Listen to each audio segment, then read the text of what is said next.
Good afternoon. It's a pleasure to be here in Portland this afternoon to hear the last of our cases for today's docket. Judge Hurwitz and my name is Mary Murgia, would like to welcome all of you, and we'd also like to extend a welcome and appreciation to Judge Josephine Staten from the Central District of California, who is sitting with us here by designation and assisting us with our docket today. Thank you, Judge Staten. We're ready to proceed with the case, the last case remaining on our docket today, and the case is Kelsey Rose Juliana versus the United States of America. If the parties are ready to proceed, please come forward.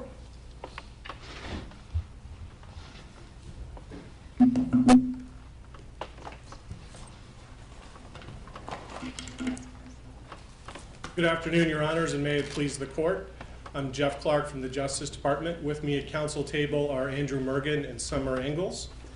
And I'm here on behalf of 8 cabinet agencies and 3 components of the Executive Office of the President of the United States. These are the entities that have been made defendant in this action. And this is a suit that we believe is a direct attack on the separation of powers and on the ability of Congress to define what processes do in administrative law regimes, particularly ones that are regulatorily complex. This action is one that appears to be one to enforce the Constitution, but in reality, it's nothing more than a direct assault on the constitutional design. And that assault manifests in 3 particular ways. First, this is a case that does not present a case or controversy within the meaning of Article 3 of the Constitution, because it would not have been cognizable, excuse me, at the courts at Westminster. Nor is it a situation in which Congress has created some new set of rights where, according to Supreme Court precedent, Congress can articulate new injuries, new causation chains, design new remedies to fix those problems. It fits into neither of those buckets. It's not a case or controversy. It's outside the parameters of Article 3. The second attack, which relates to the first, is that quite to the contrary, this action by its very design is one that appears to try to take on and skirt limitations in the Administrative Procedure Act, the Charter of Administrative Law in America, and also the organic statutes that often direct review, particularly to this court or other courts of appeals in the first instance, and not to the district courts, and certainly not to one district court in one part of the country. The final way in which this case is an attack on the constitutional design is that plaintiffs are essentially trying to constitutionalize administrative law. That can't be permitted. It would permit any enterprising litigant essentially to say that if you're talking about a situation in which life or liberty or both are on the line, if you can frame your challenge, and you can do that to almost any administrative regime, especially one in the health and safety area, you could then say you have a constitutional challenge that can be taken outside the parameters of the specialized statutes that Congress has set up for review. Is there no set of facts that would allow a suit of this sort? Let's take it out of its present context. Let's assume that there was an immediate threat to the life of various plaintiffs, and that threat could only be averted by executive branch action. Are you saying the courts would have no role in doing that, and if the executive branch decided not to act, the plaintiffs would have no option but to die? Well, yeah, Judge Hurwitz, I think that the design of the Constitution is that exigent situations are ones that are, as you're suggesting, committed to the executive. Obviously, military action would be the principal example. And the framers wanted an energetic executive to be able to respond on the spot to those kinds of threats. Is the answer to my question no? I think the answer to your question is framed in this particular context. Well, no, I really do think, I assume your position is the answer to my question is no. That may well be constitutionally correct, but without the lecture, isn't the answer no? The answer is no for the exigency reasons I gave, and also because the harms that are being articulated here are not ones that manifest immediately. Well, but that's why I asked you a hypothetical. I said, what if there were an immediate threat to life that the executive could ward off by taking action? Assume that, I'm going to ask the same question to the other side, so I'll ask you this one.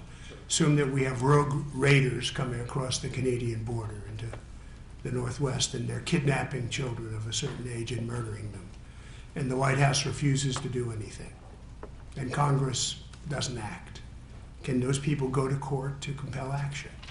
Your answer, I take it, has to be no, doesn't it? My answer is no, because that's not the institutional competence of the judicial branch, Your Honor. It's not to deal with exigent threats like that. That's what the executive branch is for. And so the remedy, however painful it might be, if one really thought that you had a situation like that where children were being kidnapped and the president or local governors weren't doing anything about it, is the political remedy of removing them from office. Even if you will suffer all the damage before that can occur. Yes, Your Honor, because that's the whole notion of the separation of powers, right? Each of the branches of government in our three-branch system have their own institutional competencies, and we have mechanisms to deal with executive malfeasance, executive misfeasance, but it's not for the judiciary to take over and make subsidiary the executive branch or the Congress, which is what the Clean Air Council judge said in the Eastern District of Virginia that this lawsuit is actually calling for. The bar to show injury and redressability, I'd like to talk about that for a moment. In environmental cases is not incredibly high, would you agree? As a general matter, since aesthetics injuries, Your Honor, can be actionable and give rise to Article 3 standing, yes. Although I would say that climate change is unique, and I want to talk about Massachusetts versus EPA, if I could. I would like for you to address why the plaintiffs failed to meet those requirements here, and what more did they need to show, in your view? Sure. So I think that we think all three elements are flunked. But let me start with Massachusetts versus EPA, because I think it's a good framing basis for the case. In that case, use the term flunked. I'm sorry? Use the term flunked. We think that the three elements of standing. I think there's a lot of students in the courtroom that might be sensitive to that particular term. My apologies, Your Honor. Infelicitous phrasing. I apologize. But we don't think it meets any of those three elements. But if I could, I'd like to start with Massachusetts versus EPA as a framing device. Because in that case, obviously, the injuries that were being alleged were related to global climate change, like here. But the Supreme Court found standing with two key elements that are missing in this case. First, the case was brought by a state, was brought by several states, but the Supreme Court focused on Massachusetts and said that states get special solicitude when they are bringing claims. It's basically, in that situation, a kind of sovereign on sovereign fight. And second, they said that procedural injuries are ones where the normal Article 3 requirements are essentially relaxed to some degree. And this is not a procedural case, Your Honor. This isn't a NEPA case. This isn't a case seeking, as in Mass versus EPA, to vindicate a petition for rulemaking. This is a case that is actually seeking significant judicial review of executive branch and congressional action or inaction, and it's seeking substantive injunctions to enforce that. So in that regard, it's very different than Massachusetts versus EPA, and we think for that reason that that's why that case doesn't permit. But Massachusetts versus EPA didn't set out to settle forever the parameters of Article 3 standing. It dealt with the standing of a state suing as the owner of land within the state to raise this claim, and said the state might have a higher standing to raise a statutory claim. I'm not sure that Massachusetts versus EPA was meant by the court to say, if you're not a state, you can never sue. And we don't here deal with a statutory cause of action. But it seems to me, if this were a statutory cause of action, you would not be arguing against standing, would you?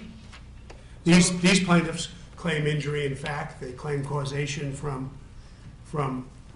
the lack of action on climate change. If Congress had passed a statute that said citizens may sue under those circumstances, that would be perfectly constitutional, wouldn't it?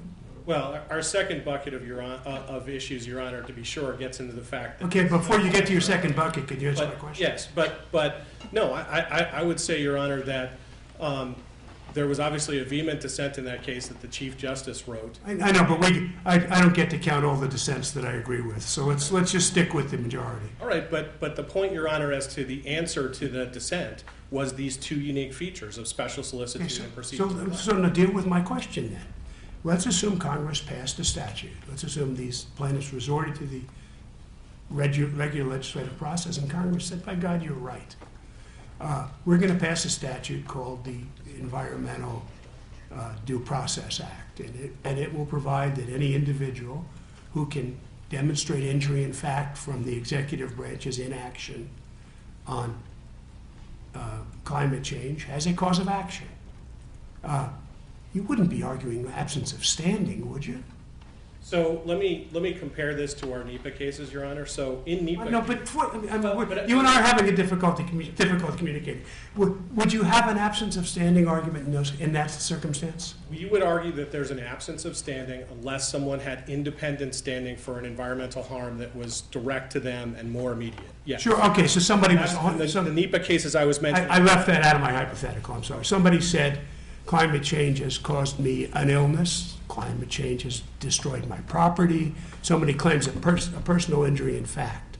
Under those circumstances, there would be standing, would there not? No, Your Honor, again, if we didn't have independent injury that was not climate change related, that the climate change injury as an administrative law matter could essentially piggyback on, no, we would not agree with that. We would say that that's equally a generalized grievance. So I can't concede that territory. Well, see, the problem with our discussion here is that you keep changing my hypothetical to match what you want to argue. So let me give you a hypothetical that I hope you can answer. Let's assume that some plaintiff says climate change is occurring, and because climate change is occurring, my particular disease has been exacerbated, and I've been made more sick because of it. And Congress had passed this statute that I talked about. You would not be contending you might be contending the statute was unconstitutional, you might be contending that it violated separation of powers, but you would not be contending that individual lacked standing, would you? Well, Your Honor, I think that the answer to that is as long as the hypothetical includes the ability to say that the statute might, violate Article 3, yes, then of I think course, we're saying the same thing. That's different than standing. See, you're making separate arguments here, and what I'm trying to figure out is which are dependent on the other. I'm going to tell you, my inclination is to think that these individuals are claiming an injury, in fact, but that it's much more difficult to find whether that injury is redressable or whether it intrudes on other governmental powers. But you keep saying that they don't have even the first element of standing, which is injury in fact, and that's why I'm asking you these questions. Sure, I understand, Your Honor, but so maybe we can agree to disagree on the injury in fact problem, because I wouldn't concede that, and that's certainly not the way we defend our NEPA cases. And so that's one reason why this case would have earth-shattering consequences. It would really change the standing law if you were to hold that there was standing. But let me talk about redressability, which I think is the single most difficult prong for the plaintiffs to meet. I mean, in this situation, we have one in which one district court judge in the country is acting to impose a plan on basically the entire executive branch of the country, to tell them to stop having inaction on climate change, to do additional things to combat it. That's sort of something that is radical. It's anathema. It doesn't comport with the mandamus regime, the writ regime of reviewing administrative law issues that preceded the APA. You need to Did the Supreme Court of the United States impose that regime on the executive branch? I'm sorry, I don't understand your question. You said one district judge, so I'm giving you 9 Supreme Court justices. Could they impose the regime? No, Your Honor, because they so could, your right? argument they're the last resort. But your argument isn't about one district judge. Your argument is about the judiciary writ large, is it not? It's about the judiciary writ large, but it becomes a more acute problem if you have one district judge who could do it, because that district judge is one judge compared to the entire Congress. Yeah, see, but my problem with that is that if the judge entered an order and stayed it until it got up to the Supreme Court, it would not be one judge making anybody do something. It would be the Supreme Court. So it's not as I read your argument, you're not quarreling with whether Judge Aiken reaches a different conclusion than a judge someplace else. You're quarreling whether any judge sitting anywhere, any number, the three of us, 9 on the Supreme Court, or 1 on the district court, can deal with this issue, correct? We are certainly arguing that, but we're also arguing there's a special problem with one judge doing it. Well, we could solve that problem because we could stay the order until the Supreme Court reviewed it. And then your argument would be 3 judges shouldn't be able to do it. Well, our argument, right, is that it's not appropriate. So I think that's the point Judge Hurwitz is making. I understand that, but I still think the fact that it's relevant that one judge has done it, particularly, this is actually a good segue to move into my second bucket of arguments, Your Honor. Wait, I still have a question about redressability and Massachusetts versus EPA. So leaving aside that it was the state as a party, et cetera, one of the things that we can take from that case is that the court said that that it had jurisdiction to decide whether the EPA had violated its duty to take steps to slow or reduce emissions, and that there didn't have to be a wholesale redressability, that partial redressability is sufficient. Lessening the harm would be sufficient. Is that argument translatable to this case? We think that argument is not translatable to this case because that was an argument that worked when you were trying to vindicate a procedural right. And here they're not trying to vindicate a procedural right. They're trying to get a substantive, incredibly substantive structural injunction against the executive branch and the Congress.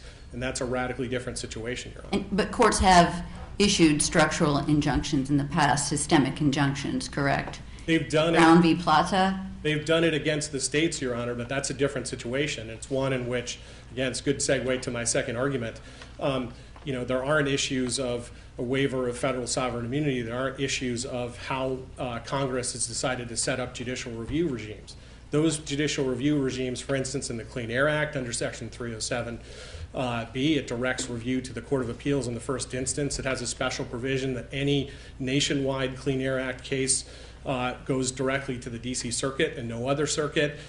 That's also why it's important, Your Honor, Judge Hurwitz, that this is one district judge, because there are wholesale administrative law regimes that are being circumvented by this lawsuit.